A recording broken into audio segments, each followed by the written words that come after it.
The storm had broken over King's Landing, but the real storm was waiting inside the Red Keep. Robert Baratheon, fresh from the battlefield, stank of sweat, blood, and wine.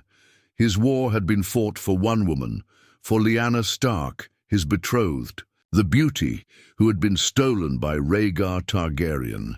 Every life taken, every castle burned, every man lost, had been justified in Robert's mind by the vision of her face. He had imagined her chained, broken, ravaged by Rhaegar's cruelty. He had dreamt of her crying out his name, waiting for his hammer to smash her chains and drag her home. That image had fed him through the long years of rebellion, through the despair at the Trident, through the moment when his hammer broke Rhaegar's chest and sent the prince down to die in a river of rubies. But the truth was waiting for him. In a bed drenched in the scent of death and roses, Ned Stark was at her side, his hands tight around Lyanna's pale fingers. Her face was drawn, her lips cracked, but her eyes, they still burned with a strange, fragile fire. The room reeked of blood and sorrow, a child's cry muffled by the wet nurse standing nearby. Robert's boots struck the stone floor like thunder as he entered. "Lyanna," he breathed, his voice trembling. "Sweet one, I've come, it's over, you're safe." Lyanna's eyes flicked toward him, soft and distant. But when she spoke, her words cut sharper than Valyrian steel. "No, Robert, I was never stolen." The silence hit harder than any hammer. Robert blinked, his mouth open, but no sound came out. Ned stiffened, his jaw tight, as if bracing for a sword strike. What are you saying?" Robert's voice cracked, but it was rising, rumbling like a storm on the sea. Lyanna coughed, blood flecking her lips. Still, she forced the words out. "I loved him, Robert. I chose Rhaegar." The world tilted. Robert stumbled back a step, his great frame suddenly fragile. "No!" he spat, shaking his head. "No, he took you. He forced you. That's why we fought. That's why—" Her voice, though weak, carried the weight of final truth. "No, I left with him willingly. You never had my heart, not truly." Robert's breath came ragged, his chest heaving like a beast wounded and cornered. He looked at Ned then, as if expecting him to deny it, to say Lyanna was delirious, poisoned by fever. But Ned's grey eyes were steady, filled with a sorrow deeper than the gods would. "You knew," Robert whispered. His eyes narrowed, filling with rage. "You knew all this time." Ned did not answer, and that silence was louder than any confession. Robert's fists clenched, veins bulging in his neck. His love, his war, his life, all of it had been built on a lie. And the man he had trusted above all others, his brother in arms, had stood by and let him believe it. "You lied to me," Robert roared, his voice shaking the chamber. The babe in the wet nurse's arms wailed at the sound. "You let me kill. For her, for you, for a whore's love of a dragon." Ned's hand went to the hilt of his sword, not in threat but in instinct. His honor had always been his shield, but now honor was ash in his mouth. "Robert," he began, but Robert— "Cut him off. Do not speak to me of honor, Stark." His face was red with fury, his eyes bloodshot. "You betrayed me. You let me spill blood for your sister's folly, and now you stand here, at my mercy, still hiding truths from your king." Lyanna gasped, clutching Ned's hand tighter, but her strength was fading. "Robert, please, do not hate him. This was my choice." But Robert was already gone from her in spirit. His love had curdled to poison in his veins. He turned his glare upon the child now crying in the nurse's arms, a black-haired babe with eyes the color of lilacs. "Whose whelp is that?" Robert demanded, his voice dripping with venom, though he already knew. Ned stepped between Robert and the child, his face pale but resolute. "He is innocent. He is hers. That is all that matters." But Robert's hand twitched toward the axe at his belt, and in that moment the fate of the realm teetered on the edge of blood. This is where the true downfall begins. The child's cries filled the chamber, shrill and unrelenting, as though The babe knew the storm raging around him. Robert's eyes never left the infant. His lips curled in disgust, his chest heaving as if every breath carried the weight of betrayal.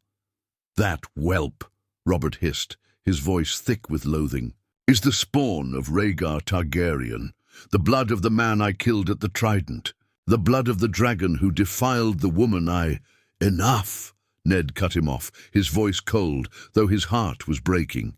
He moved his body fully between Robert and the wet nurse, who shrank back into the shadows, clutching the child. "Tighter.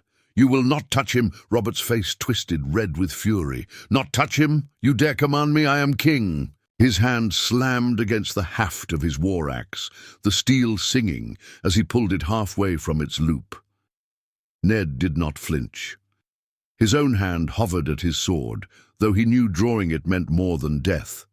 It meant the end of all they had fought for, and yet he could not move aside. Not for Robert, not for any king. "You swore to protect my sister," Ned said, his voice shaking but firm. "If you love her at all, you will honor her last wish. This child is hers, her blood, her flesh. Do not damn her memory by staining it with murder." Lyanna stirred, her weak voice struggling to cut through the tempest. "Robert, please." "He is innocent." But Robert's gaze flicked to her only for a heartbeat before snapping back to Ned. The man who had been his brother-in-arms now seemed a stranger, an enemy. His jaw clenched and spittle flew as he shouted, "Innocent! He is a dragon. Their kind are never innocent. Do you not remember what Aerys did to your father, to your brother? Do you not remember what we swore at the start of this war? No more dragons, Ned. Not one. And now you would protect this one, this bastard who carries the seed of the man who stole your sister." Ned's throat tightened, but he held Robert's gaze. She was not stolen. She chose him. The words fell like an axe blow. Robert staggered back, his fury shaking him so violently it looked as though he might break apart. "Say that again," he growled, his voice low and deadly. "I will not lie to you," Ned said, each word cutting deeper into their bond. "She loved Rhaegar." Robert roared, a sound more beast than man, and the axe flew free from his belt. For one terrifying moment, the steel glittered in the torchlight, and Ned thought Robert would bring it down upon him then and there. The babe shrieked louder, the wet nurse whimpering as she shielded the child with her body, but Robert did not strike. Instead, he slammed the axe into the stone floor so hard the chamber shook, sparks spitting from the blade. He pressed his face close to Ned's, his breath reeking of wine and rage. "You are no brother of mine," he spat. "You are a liar, a traitor, and a fool. I fought for her, bled for her, and all the while you knew she bedded the dragon willingly. You let me. The kill for a lie." His voice broke, raw with grief twisted into hatred. "I will never forgive you." Lyanna's voice, weak as a whisper, broke through again. "Robert!" Her hand lifted feebly from the bed, but Robert did not turn. He could not. His love for her had been burned away in a single truth, leaving only ash. He straightened, towering over Ned, his fury now carved into cold resolve. "When I am king, I will scour every last Targaryen from the earth, man, woman, and babe alike. This one," he pointed at the child, "will not live to grow into another dragon." Ned stepped forward, his face pale but unyielding. "If you mean to kill him, Robert, you will do it through me." For a long moment, the two men stared at one another. Their entire rebellion, their years of friendship, their shared oaths and victories, all hanging in the balance. Robert's nostrils flared, his grip tightening on his axe. But then he tore his gaze away, cursing under his breath. He shoved past Ned, the door slamming open with the force of his rage. As he stormed down the corridor, his voice thundered behind him. "When I wear the crown, remember this day, Stark. Remember that you chose the dragon over your king." Inside the chamber, Lyanna sobbed softly, clutching Ned's hand until her strength failed. The babe's cries quieted to whimpers, his violet eyes staring into the dark. as if he already sensed the weight of doom upon his tiny shoulders. And Ned Stark, Warden of the North, stood in silence, knowing that his truest friend had turned against him, and that this truth would tear the realm apart. The days that followed Lyanna's confession were heavy with silence. The rebellion was won, the dragons had fallen, and the Iron Throne lay bare for the taking. Yet the victory tasted of ashes. For Ned Stark, the weight of his sister's final words and Robert's furious departure pressed on him like the snows of the north. Lyanna lingered only a short while longer. Her fever deepened, her breaths grew shallow, and when the end came, it came quietly. No screams, no blood, only a sigh. As the light faded from her eyes, Ned closed them with trembling fingers, his heart breaking as he whispered a prayer to the old gods. But Robert did not come to see her body. He did not come to pay respects, nor to lay a flower upon her breast. He stayed away, drinking, brooding, smashing goblets against walls, and growling to his men about dragon spawn and liars. When word reached him that Lyanna was gone, he did not mourn aloud. He simply took another cask of wine and muttered to no one, "She was never mine." Ned buried her in silence as she had begged him. He swore to keep her son safe, though the vow was a blade against his own throat. Already Robert's men prowled the Red Keep, hungry for the blood of Targaryen babes. Elia Martell's children had been slaughtered by the mountain, their bodies left broken for all to see. The thought of Robert laying his hands on Lyanna's boy filled Ned with a cold fury. The boy's violet eyes made the danger clear. Even cloaked in blankets, he bore the mark of his father, the Prince Robert hated above all others. Hiding him would be a risk, but exposing him meant certain death. Ned's honor demanded truth, yet his love for Lyanna demanded silence, and so the first crack in his honor appeared. When Robert finally summoned Ned, it was not as a brother-in-arms, but as a king-to-be. The chamber stank of wine, the table littered with bones and half-drained cups. Robert sat slouched, his broad chest heaving as though each breath carried the memory of betrayal. "You buried her without me," Robert said, his tone flat, though. His eyes burned. "She was my sister," Ned replied, his voice steady. "It was her wish." Robert slammed his fist against the table. Her wish was to bed the Dragon Prince. Do not speak to me of her wishes. She betrayed me as surely as you did." Ned's jaw tightened. He wanted to strike Robert, to shake sense into him, but instead he said, "She betrayed no one. She followed her heart. You cannot hate her for that." Robert laughed bitterly, a hollow sound. "Cannot? I already do.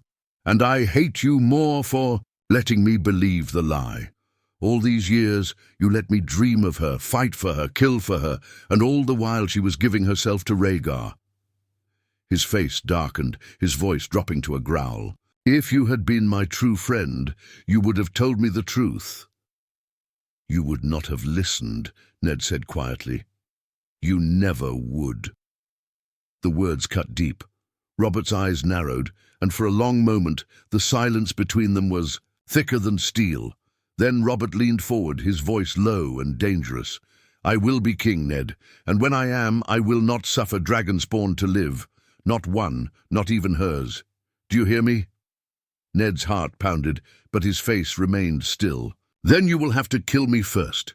Robert's hand twitched toward the warhammer propped against the wall, the same hammer that had ended Rhaegar's life.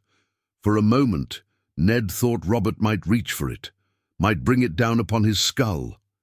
But instead, Robert leaned back, sneering. "You'd betray your king for a bastard babe? The North is loyal, aye, but not loyal enough to save you from the crown. Think well on that." Ned turned to leave, his hand gripping the hilt of his sword. But before stepping through the door, he looked back once more. "I swore to protect her, and I will, even from you." When he was gone, Robert sat in the shadows, his hands trembling, his mind twisted with grief and fury. Once, Ned Stark had been closer than a brother. Now Robert saw only betrayal staring back at him through grey eyes. From that day forward, a wedge was driven between them. They still fought side by side to claim the throne, still feasted in victory, still spoke of honour and duty. But beneath it all was a festering wound, raw and bitter. And as the crown settled heavier on Robert's brow, the thought that haunted him most was not victory, nor rule, nor the cost of war. It was the vision of a boy with violet eyes hidden somewhere in the shadows, growing older each day. A dragon's seed, a threat that Ned Stark protected, even against his king.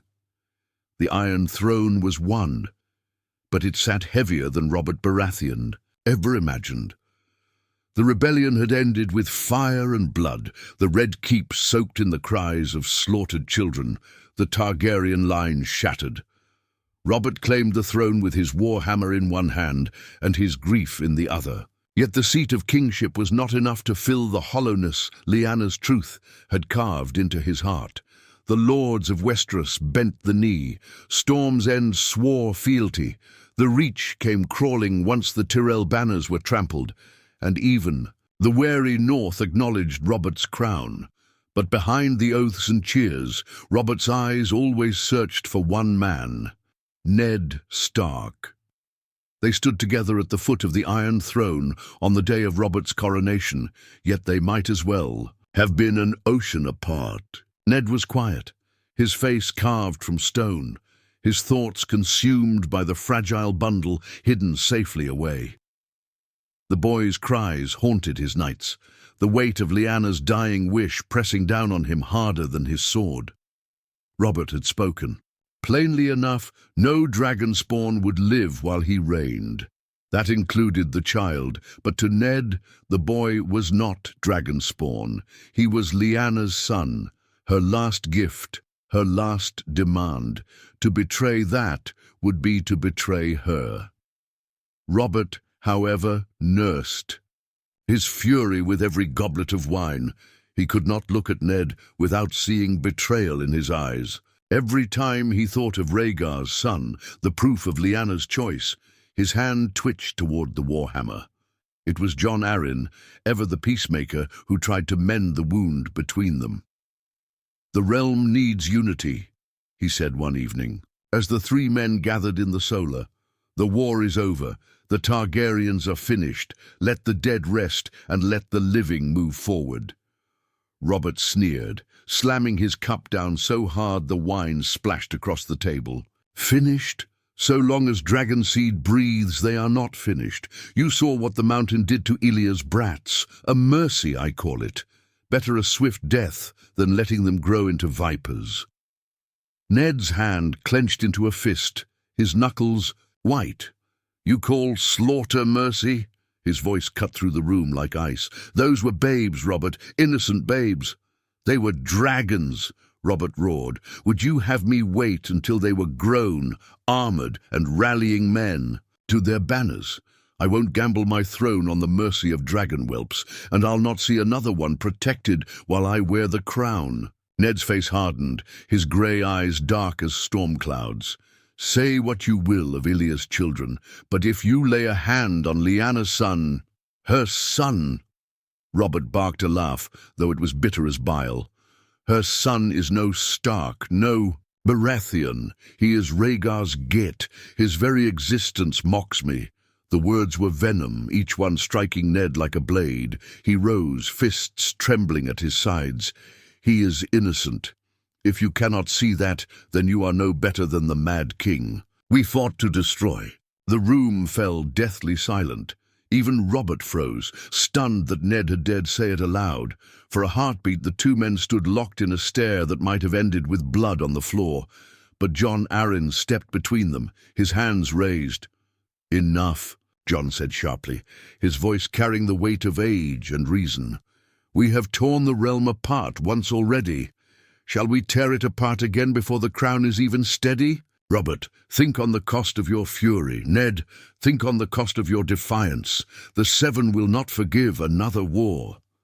Robert turned away, breathing hard, his jaw clenched.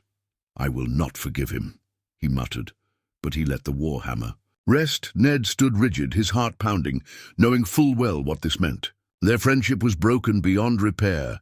Robert might wear the crown, but he would never trust Ned again. And Ned knew that one day soon, Robert's wrath would turn northward. That night, Ned made his choice. He took the boy in secret, swaddled, in rough cloth, and rode for the Tower of Joy ruins, where his loyal men awaited. There, beneath the pale light of the moon, he named the child as his own bastard, Jon Snow. It was the only way to keep him safe, from Robert, from the lords of Westeros, from the vengeance that would never die while the name Targaryen lingered. But as he held the infant in his arms, Ned knew the cost of his lie. He had broken faith with his oldest friend. He had soiled his honor with secrecy. And in Robert's court, whispers already grew that the king's truest brother had turned traitor in his heart.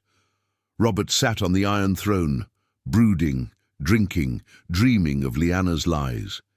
And though he had claimed victory, he could not shake. The vision of a violet-eyed child hidden in shadows, waiting, growing.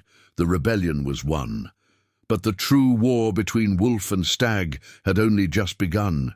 The months after Robert's coronation should have been a time of triumph. The war was over, the dragons slain, the kingdoms united under a new banner. Yet peace never truly settled over the realm, not when Robert Baratheon wore the crown.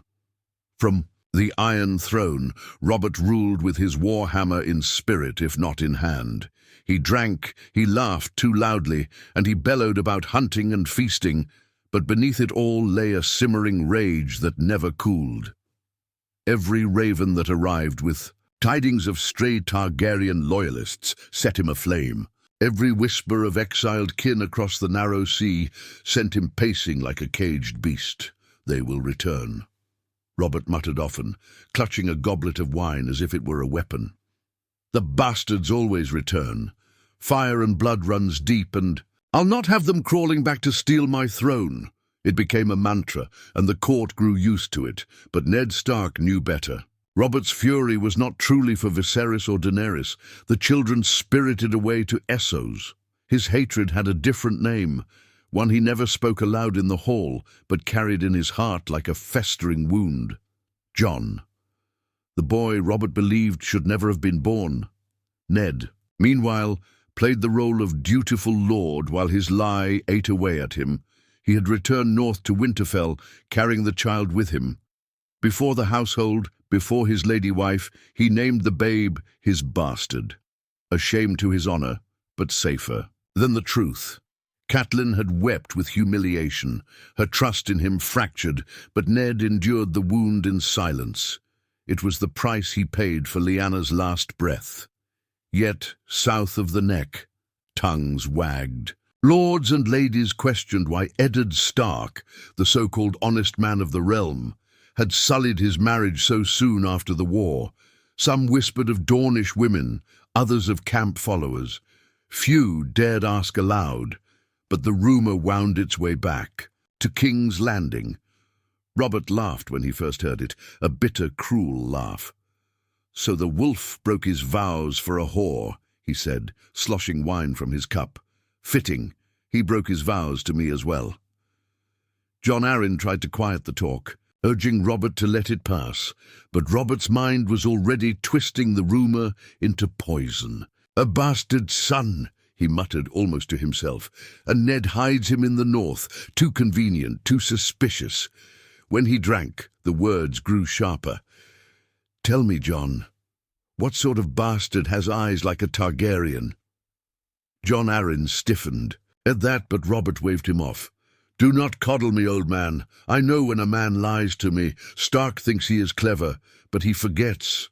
I've known him too long. I see the guilt in his eyes." The court grew uneasy. Some whispered that Robert would send men north to seize the boy. Others claimed the king only waited for the right moment to drag Ned back south and demand the truth. But Robert hesitated. caught in the cruel snare of his own feelings. For though he despised Ned, though he burned with hatred for the child, some part of him still remembered the man who had fought beside him, who had marched through fire and blood at his side. Each time Robert thought to act, the memory of brotherhood stayed his hand, for a time. Meanwhile, Ned's days in Winterfell were shadowed by dread. He watched Jon grow, the boy's eyes bright, his hair dark as midnight, his features too sharp for comfort. Each passing year made it harder to hide the truth. Catelyn's coldness toward the boy only deepened his guilt, but he could not speak. To tell her would be to risk all. Ravens still came from the south. Robert's tone in his letters was bitter, clipped. He spoke little of friendship, more of politics, of demands. When Ned read them, he could see the widening gulf between them, and then one fateful night a raven arrived bearing words that chilled Ned to the bone. Robert was hunting down whispers of Targaryen heirs across the sea. Spies had been sent, assassins readied. The king's words were simple, but heavy with menace. No dragon may live, not in Essos, not in Westeros, not in the north. Remember, that's dark. Ned crumpled the parchment in his fist, his jaw tight. Robert's shadow stretched farther than ever, reaching even into Winterfell's stone walls. And in his heart, Ned knew the day would come when the king's suspicion would fall squarely upon Jon Snow. When that day came, brotherhood would mean nothing. Only blood and steel would decide their fate. Years passed, but Robert's hatred never dulled. If anything, it festered deeper, poisoning his rule. He was a king, yet he never wore the crown with ease. The feasts, the hunts, the women, all of it was distraction. At night, when the hall grew quiet and the wine turned bitter, in his gut, Robert dreamed of Lyanna's face, pale and cold, whispering words that haunted him. I loved Rhaegar, and in the shadows of those dreams, always, there was the boy. Word from the north came with every season. Ned Stark's bastard was growing, dark hair, solemn face, quick with a sword even as a child. The court gossips whispered, and Robert listened more than he admitted. He raged when they said the boy looked nothing like Ned, raged harder when they spoke of his sharp features and eyes that carried something unnatural. By the 10th year of his reign, Robert no longer laughed at the rumors. He brooded. He clenched his jaw when Jon Arryn urged patience, when others counseled silence. No dragon may live, Robert muttered to himself more often than not. And if Stark hides one, then he is no friend of mine, but a traitor. Finally, Robert resolved to act. He summoned Ned to King's Landing under the guise of council matters. The realm needed his wisdom, Robert claimed. The truth was simpler. Robert wanted the boy close, where he could watch, where he could know. Ned came, leaving Winterfell's snows behind, but he brought no peace with him. He saw the suspicion in Robert's eyes the moment they embraced. The warmth that once lived between them was gone, replaced with a wariness as sharp as steel. At council, Robert said little. He let others bicker about coin and crops, trade routes, and taxes, but when the chambers emptied, he called Ned to his solar. The door shut heavy behind them. Robert poured wine with shaking hands, downed a goblet, and slammed it on the table. How old is he now? Ned's blood chilled. Who? Do not play the fool with me, Robert snapped. His face flushed, with wine and fury, but his eyes were clear, sharp as the day he'd swung his hammer at the trident. Your bastard Jon, how old? Ned hesitated. The lie tasted like ash, but it was the only shield he had. 10. Why do you ask? Robert leaned across the table, his fists clenched. Because I hear things, Ned. Things about the boy, about how he looks, about how he acts. They say he doesn't look like you. They say he looks different. Ned forced his face into stone. He is my blood. That is all anyone need know. Your blood? Robert sneered. Aye, perhaps, or perhaps he carries dragon blood instead. Tell me, Ned, whose son is he truly, Lyanna's or yours? The name cut through the room like thunder. Ned's heart pounded, but his voice stayed steady. He is mine, my shame, my mistake. Nothing more. Robert's eyes searched his face, desperate for a crack, a twitch, a sign of weakness. For a long moment the chamber held nothing but the sound of Robert's ragged breath. Then he slammed his fist onto the table, so hard the goblets toppled. "Liar!" Robert roared. "I see it now. You think me blind, but I see it. He is hers and Rhaegar's. You swore to me, Ned. You swore to stand with me, and all the while you were hiding the one thing I swore to destroy." Ned's hand went to his sword, not in threat, but in reflex, as if the truth itself were an enemy bearing down upon him. "Robert, listen to me. He's a child, an innocent. Whatever his blood, he deserves life. Lyanna begged it of me." "Lyanna," Robert spat, his lips curling. "Do not speak her name to me. She chose the dragon. She spat on me, spat on everything I gave for her. And now you keep her bastard from me, as if I am some fool to be played." His hand twitched toward the warhammer resting against the wall, and Ned's heart seized. For one breathless moment, he thought Robert would lift it and bring it down. On him, or worse, on the boy if Robert ever reached him, but Robert stayed his hand. He collapsed into his chair instead, head in his hands, his great shoulders shaking. "You betrayed me, Ned. The one man I trusted. You betrayed me for her, for him." Ned stood silent, his honor and his oath tearing at one another like wolves in a pit. He could not speak the truth. He could not betray Lyanna. And yet, with every heartbeat, he knew Robert's suspicion had grown into certainty. When Ned left the chamber that night, he felt no relief. The storm had not broken. It was gathering. Robert would not forget. He would not forgive. And when the time came, Jon Snow would be the price. Winter had settled over the realm, though the snows of the north seemed gentler than the cold that grew in Robert's heart. By the 12th year of his reign, the cracks in his friendship with Ned Stark were no longer whispers in council chambers. They were open wounds, visible to every lord who sat the hall.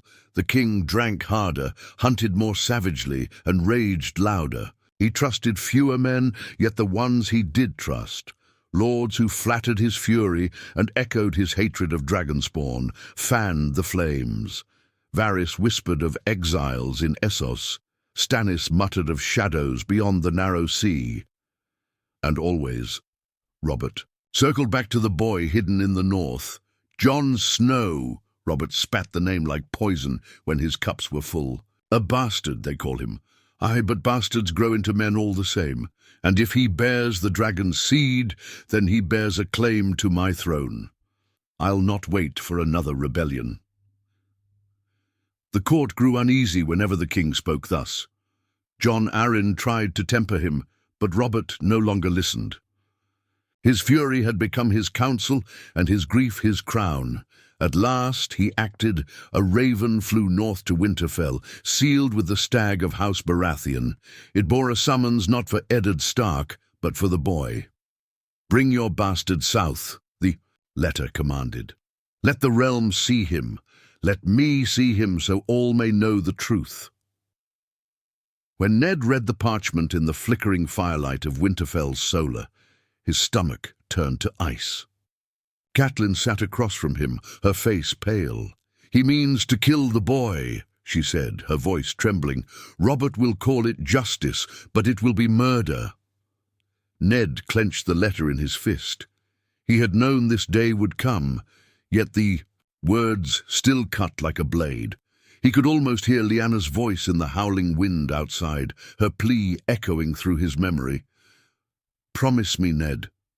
"I will not take him south," Ned said at last. His voice was steady, but his heart thundered in his chest. "Not while I draw breath." "But Robert is your king," Catelyn whispered. Her eyes flicked to the boy playing in the yard below, wooden sword in hand, laughter on his lips. "If you defy him openly, he will call you traitor. He will send his banners north. Winterfell will burn." Ned's gaze lingered on Jon. The boy was no longer an infant swaddled in secrecy, but a youth of 12, tall for his age, with his father's dark hair and his mother's quiet strength. He did not yet know the truth of his birth, and perhaps he never would, but he carried it in his blood all the same. "If Robert comes for him," Ned said, his voice low, "then he comes for me as well." The weeks that followed were filled with tension.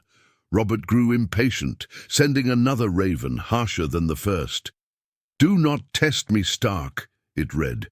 "Bring the boy, or I will come myself." When that letter reached Winterfell, Ned burned it without reply.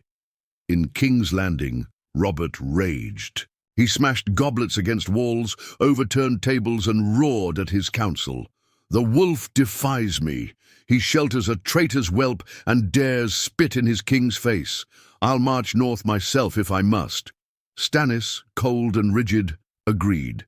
"The boy is a danger. Better he be ended now than rise later."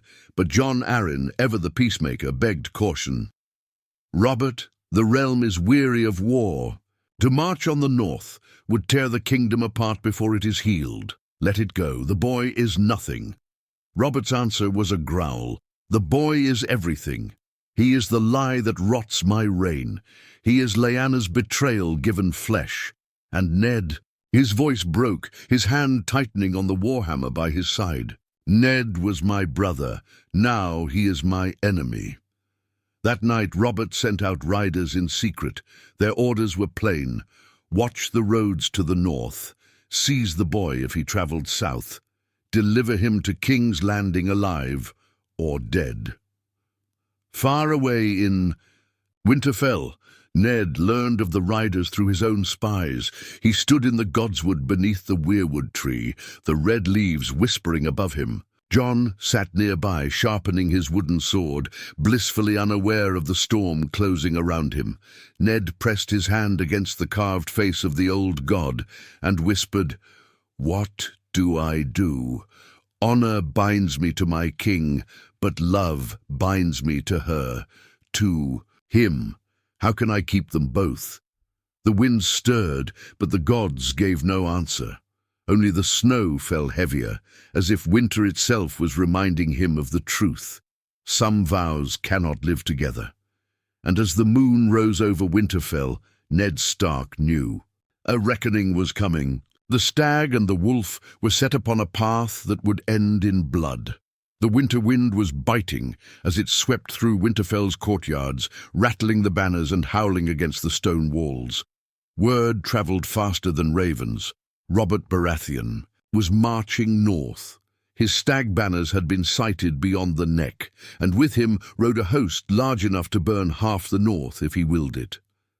The news fell on Winterfell like a hammer. Lords whispered of war, of betrayal, of what it meant for Ned Stark to defy the king he had once bled beside. Servants carried rumours that Robert meant to kill Jon Snow himself, to see with his own eyes that no dragon's seed would survive. In the great hall, Catelyn sat stiff as stone, her face pale with fear. "We cannot stand against him, Ned. He brings the realm with him. If you resist, he will name you traitor. He will destroy us all." Ned's gaze fell on Jon, standing at the edge of the hall, confusion clouding his young face. The boy did not yet understand why soldiers drilled with such urgency, why hushed arguments filled the corridors at night. He only knew that his Lord Father was restless, pacing the godswood and speaking to no one. "I swore to her," Ned said quietly, though his voice carried in the silence of the hall. "If Robert comes for him, then let him come for me as well." The decision was made. By the time Robert's banners approached Winterfell, snow was falling thick and heavy. The great gates opened to admit the king, and Robert rode in at the head of his men, clad in furs but still broad and wild, his hammer slung across his back. His face was a storm, red with drink, hardened with fury, lined with grief he would never admit. The two men met in the courtyard. Once they would have embraced as brothers. Now they faced each other as strangers. "Ned," Robert said, his voice booming, Where is the boy? Ned's jaw tightened. Safe. Robert's eyes narrowed, his fists clenching. Safe. Safe from me, is that what you mean? I am your king. I commanded you to bring him, and you defied me. Do you mean to make war on me now, Stark? I mean to keep my vow, Ned said, each word like stone. Lyanna's last breath was not for vengeance, not for blood. She asked only that her son live. I will not betray her. Robert's face twisted with rage. Her son? Do not call him that. He is Rhaegar's get, a dragon's whelp. Every day he lives, he spits on all we fought for. Do you not remember? Your father's screams, your brother's burning body. Would you let a dragon's spawn walk free while their ghosts still cry for justice? Ned's voice was low, steady, but it carried across the courtyard. Justice is not murder, Robert. You speak of ghosts, but you forget the living. He's only a child. The men around them shifted uneasily. Northern bannermen gripped their swords, eyes cold, while Baratheon's men shifted behind their king. The courtyard was a tinderbox, waiting for the spark. For a moment, silence reigned. The snow fell heavier, cloaking steel in white. Robert stared at Ned, his chest heaving, his hand drifting toward the hammer. You would stand against me. For him. Ned's hand went to ice, the great sword on his back. I would. The air cracked with the weight of those words. For the first time since the Trident, they stood truly as enemies. Then a sound cut through the tension, Jon's voice. The boy had stepped forward from the shadows, confusion and fear plain in his eyes. Father, what's happening? Robert's gaze snapped to the boy.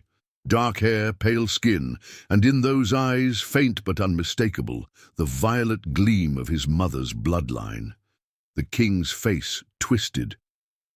Gods help me, he muttered, and his hand closed around the hammer's haft. Ned moved instantly, drawing ice with a hiss of steel, the great blade gleaming in the torchlight. He stepped between Robert and the boy, his voice ringing with iron. You'll not touch him! The courtyard erupted in chaos, shouts, steel drawn, men clashing in panic. But Robert and Ned stood locked together, Stag and Wolf, crown and honor. Robert's hammer lifted, muscles straining, his teeth bared in fury. For an instant, Ned saw the friend he once knew, the brother who had laughed beside him, bled beside him, dreamed of a world free from Targaryens. Then all that was left was the king, blinded by grief and hate. Ned raised ice, the weight of it steady in his hands. His voice was quiet, almost a whisper. Forgive me, old friend. The snow fell thicker, muffling the world as the Stag and Wolf clashed. No bard would sing of that fight, no maester would write its truth, but those who stood in the courtyard never forgot the sight of king and lord turned against one another, of a friendship broken by love, by lies, by truth too heavy to bear. And in the shadows Jon Snow watched with wide eyes, not yet knowing that his very existence had torn the realm in two.